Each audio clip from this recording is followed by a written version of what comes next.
કેમ છો?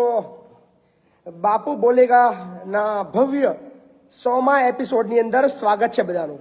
આજે ખૂબ આનંદની લાગણી અનુભવી રહ્યો છું, ખૂબ ઉત્સાહ વધી ગયો છે અને ખૂબ પ્રેમ મળ્યો છે। એ બદલ આપ તમામ જેટલા બી મારા દર્શક મિત્રો છે, મારા ચાહક મિત્રો છે, મારા સપોર્ટર મિત્રો છે, એ બધાનો બહુ બધો આભારી રહીશ કે તમે મતલબ જે આપણો એપિસોડ છે એક મજાકની અંદર, એક નાનકડા વિચારની અંદર આપણો બનાવેલો એપિસોડ આજે એક એવી જગ્યાએ, એક એવા મુકામો પર પહોંચ્યો છે કે ગુજરાતના લોકોએ ખૂબ સફળતા અપાવી છે।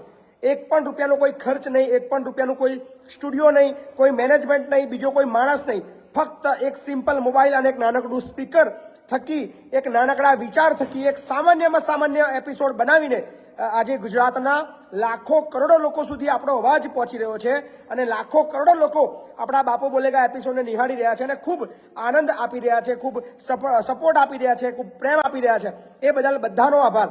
તો ગણતરીની 1 મિનિટની અંદર 500થી પણ વધારે મિત્રો જોડાઈ ગયા છે અને આજે આંકડો આપણે નક્કી કર્યો છે, આજે સવારથી જ નક્કી કર્યું હતું કે 10,000 લોકોને આજે લાઈવમાં જોડવા છે। શક્ય છે?